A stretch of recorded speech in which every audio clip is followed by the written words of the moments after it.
The air in the Philadelphia Naval Shipyard didn't just smell of salt and diesel. It smelled of ozone and impending doom. I remember the vibrations first, not a mechanical rattle, but a low-frequency hum that vibrated the very marrow of my bones. Dr. Reinhardt's Tesla coils began to whine, a pitch so high it made the dogs on the pier howl in agony. Massive steel chains, thick as a man's torso, began to sway without a breeze. Then the glow started. A sickly emerald luminescence began to hug the hull of the USS Eldridge, crawling up the rivets like a living fungus. We were told it was science, a way to hide from the enemy's eyes. We didn't know we were building a door to a place that was never meant to be opened. As the switches were thrown, the world turned into a scream of static. "Steady! Hold your posts!" Captain Hosea shouted, but his voice sounded like it was being played backward through a broken radio. I looked down at my hands, and for a terrifying second, I could see the deck plating through my own flesh. The USS Eldridge wasn't just becoming invisible, it was becoming unreal.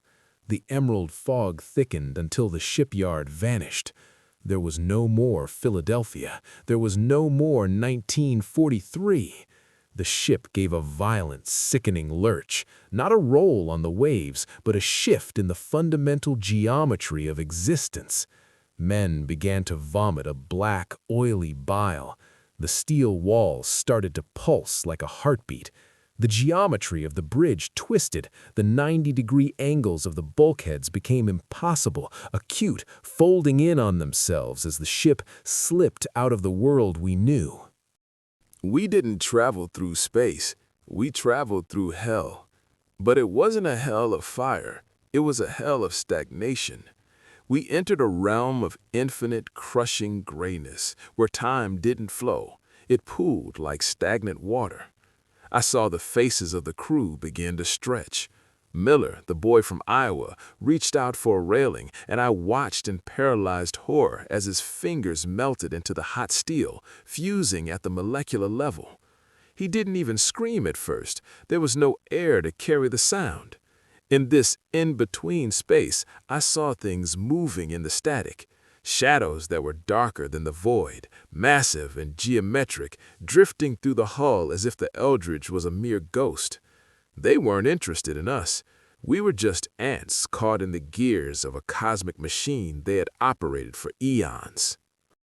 When the generators finally burned out, the snapback was worse than the departure. The Eldridge didn't just reappear, it slammed back into reality with the force of a tidal wave. The transition was violent.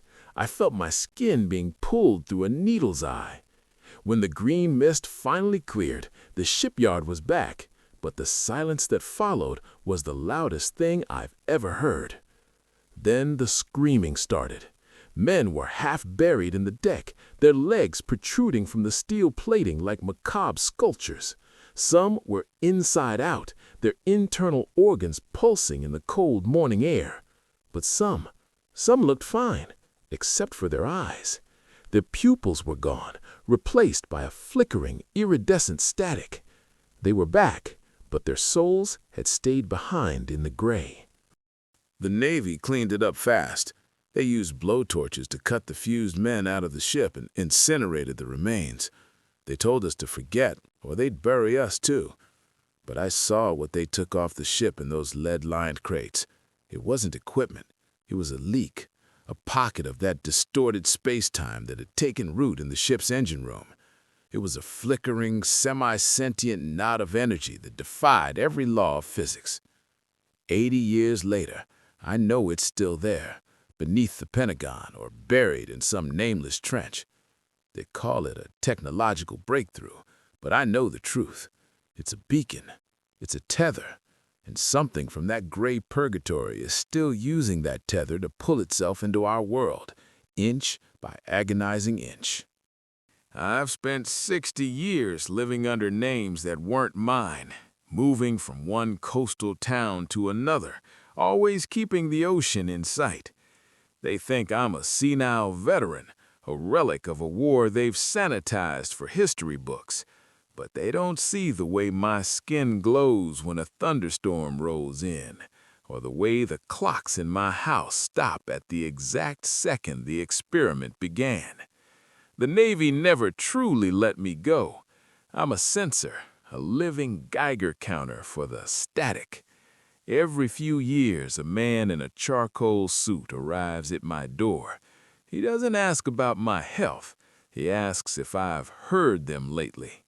He's talking about the whispers that come through the white noise of an untuned television, the voices of the men who never grew old, still screaming in the green mist of 1943.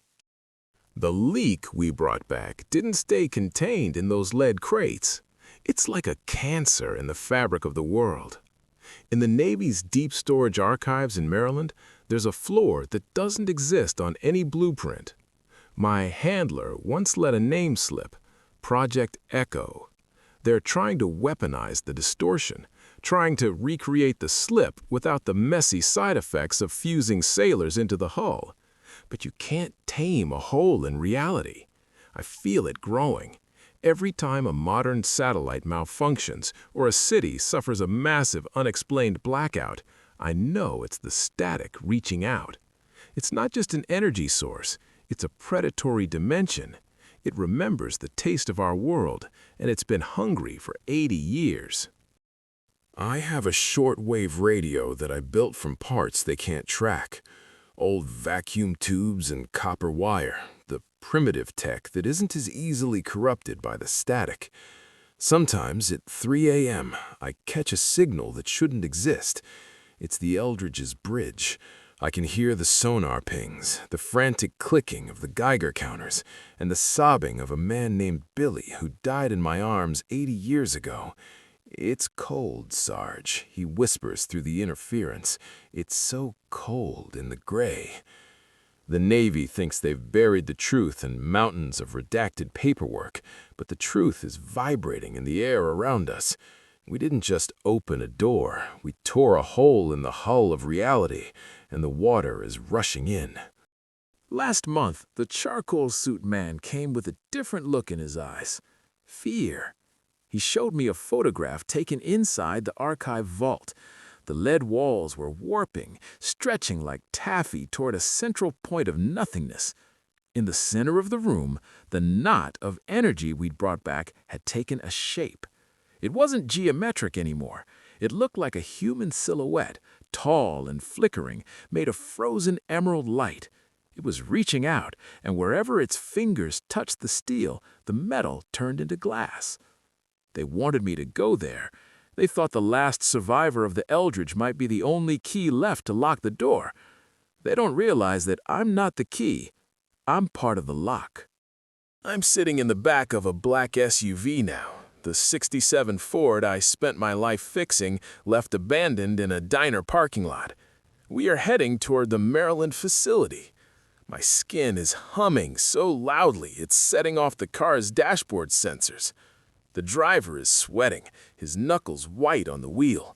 He thinks he's on a mission to save the world. I know better. I can feel the Eldridge waiting for me. It's not in the ocean. It's everywhere and nowhere. The green mist is rising from the vents of the car, and for the first time in 80 years, the voices in the static are perfectly clear. They aren't screaming for help anymore. They're saying, "Welcome home." The elevator didn't go down. It felt like it retracted from reality. When the doors opened into the 0 floor, the air was thick with the smell of scorched ozone and ancient rotting kelp. There were no lights, yet the hallway glowed with a pulsating, rhythmic emerald veins that ran through the concrete walls. Gravity was wrong here. Every step felt like walking through deep water, or perhaps the floor was trying to swallow my boots. The charcoal suits stayed behind the reinforced glass, their faces pale behind gas masks. They knew that to enter this space was to surrender your physical permanence. I walked forward, my old bones clicking in sync with the flickering shadows that danced just at the edge of my vision. The vault wasn't a room anymore. It had unfolded into a non-Euclidean cathedral of rusted steel and shimmering glass. I saw fragments of the Eldridge suspended in the air, a piece of the mast, a shattered porthole, a section of the galley, all held in place by threads of gray static. In the center stood the knot. It was a tear in the world, a jagged hole through which I could see the Gray Purgatory. It wasn't empty. Thousands of shapes, the geometric shadows, were pressed against the membrane, pushing. They weren't monsters. They were collectors. They had been harvesting the moments of our lives that leaked through the hole we tore, feeding on the time we had lost. The silhouette of emerald light stepped out of the tear. It didn't have a face, but I knew it. It was the collective consciousness of the men who had been fused into the hull, a composite ghost of 62 sailors screaming in a single silent vibration. It reached out a hand, and as it did, my own hand began to translucen. The pain was exquisite, like a billion needles stitching my soul to the steel of the vault. "You stayed behind," the chorus of voices echoed in my skull. "You are the anchor. Without you, we cannot fully arrive. With you, we are the bridge." They didn't want to be saved. They wanted to be the vanguard of an invasion. I looked back at the glass observation deck.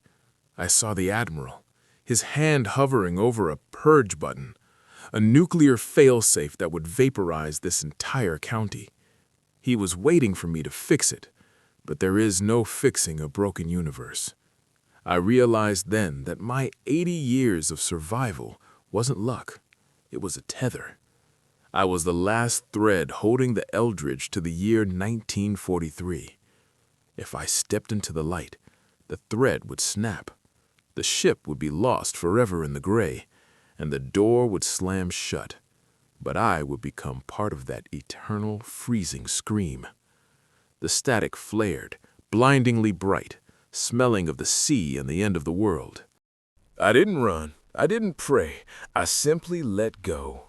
As I stepped into the center of the emerald fire, I felt the 67 Ford, the dusty roads, and the smell of summer rain vanish. The vault in Maryland didn't explode. It simply ceased to exist, leaving a perfectly smooth hemispherical crater of glass where the facility had been. No bodies were found, no radiation remained, just a single ancient sailor's cap resting on the bottom of the pit. The static on the world's radios cleared for a brief second, replaced by the sound of a ship's bell tolling once. The experiment was over. The Eldridge was finally, mercifully, silent. When my fingers brushed the emerald silhouette, the vault didn't just vibrate, it multiplied. I wasn't just an old man in a Maryland bunker. I was simultaneously the young sailor on the deck in 1943, a ghost in the Gray Purgatory, and a corpse fused into the steel. Time became a deck of cards spilled across a wet floor. I saw the 67 Ford driving through a desert that hadn't existed for 1,000 years, and I saw the Philadelphia Shipyard being built by machines made of light. The static wasn't just a sound, it was the friction between these overlapping versions of reality. Every breath I took caused a localized slip somewhere else on Earth, a ripple effect of my own existential instability. Outside the facility, the leak manifested as a global phenomenon. In London, Big Ben began to chime backwards, its bronze melting like wax. In the Pacific, sailors reported seeing the USS Eldridge appearing on the horizon, flickering in and out of existence like a dying light bulb. It wasn't just an anomaly anymore. It was a total resonance cascade. The laws of physics were retreating. Gravity became optional in certain zip codes. Shadows began to detach from their owners and wander off into the woods. The geometric forms I had seen in the stars were no longer distant. They were descending, their massive, silent angles carving through the clouds like knives through silk. The entities from the Gray Purgatory didn't need weapons to conquer us. They simply replaced our reality with theirs. People on the streets began to flicker. A woman walking her dog would suddenly become a shimmer of green mist, then reappear a mile away, or not at all.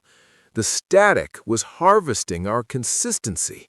I could feel the minds of the billions of people on Earth, their collective confusion acting as fuel for the knot.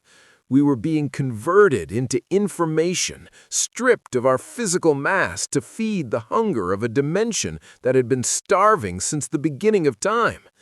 I was the conductor of this symphony of dissolution, and every heartbeat I had left was a drumbeat for the end. Through the thinning veil of the vault, I saw the Admiral scream an order. He didn't use the nuclear failsafe, he used the echo device, a desperate, untested piece of technology reverse-engineered from the very thing they were trying to stop. A beam of concentrated, inverted static struck the knot. They thought they could cancel out the wave. They were wrong. It was like throwing gasoline on a ghost fire. The beam didn't stop the explosion. It gave it a shape. The emerald fire turned into a blinding, crystalline white. The facility's walls didn't crumble. They turned into memories of walls. The Admiral looked at his own hands and watched as they turned into blueprints, then into dust. In the center of the chaos, I found a moment of impossible stillness. The composite ghost, the 62 sailors, was standing right in front of me. Their faces were no longer distorted. They were calm. They weren't an invading force. They were a warning. The door cannot be closed from the outside, they whispered into my soul. The anchor must become the chain.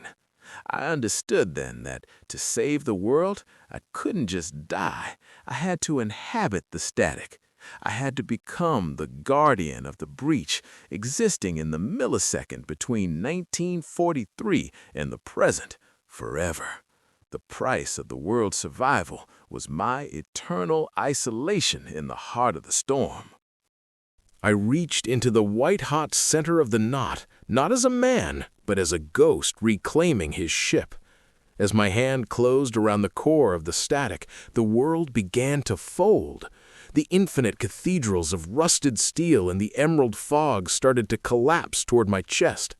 I felt the weight of the USS Eldridge, all 1,200 tons of her, pressed down on my consciousness.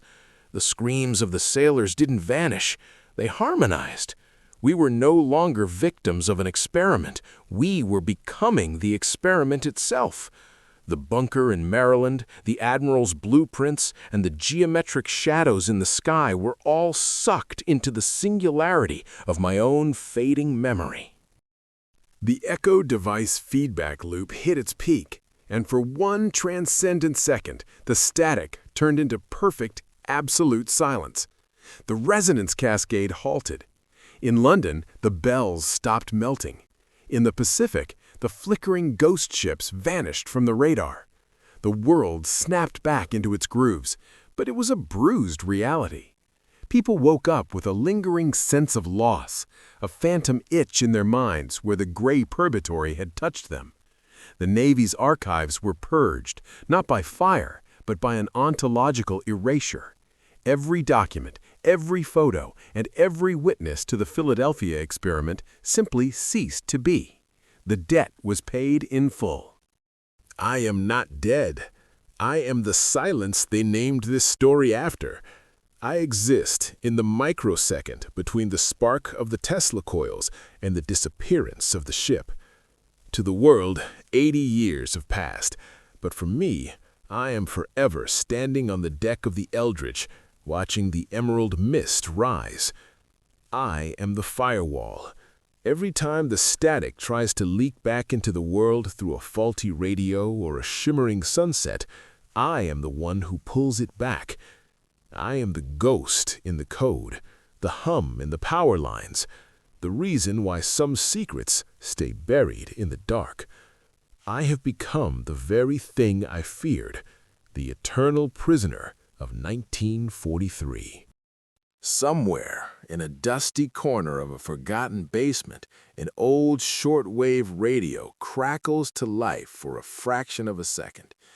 It doesn't play music or news. It transmits a single, steady heartbeat, slow, rhythmic, and mechanical. It is the only evidence left that I ever existed. The '67 Ford sits in a diner parking lot until it rusts into the pavement, a metal monument to a man who drove out of history. The Navy eventually built a shopping mall over the Maryland crater, unaware that beneath the concrete, a pocket of non-time still breathes. They think they won. They think they controlled the impossible. But I am still here, watching them from the static.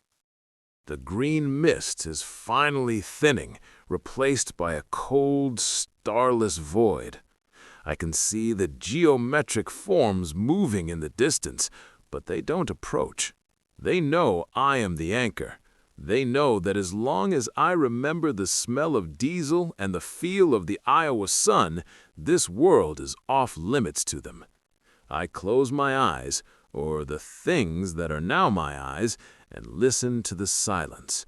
It's not the silence of death, it's the silence of a job finished. The USS Eldridge has finally reached its destination. We didn't travel through space, and we didn't stay in hell. We became the horizon. 80th year. Transmission ends.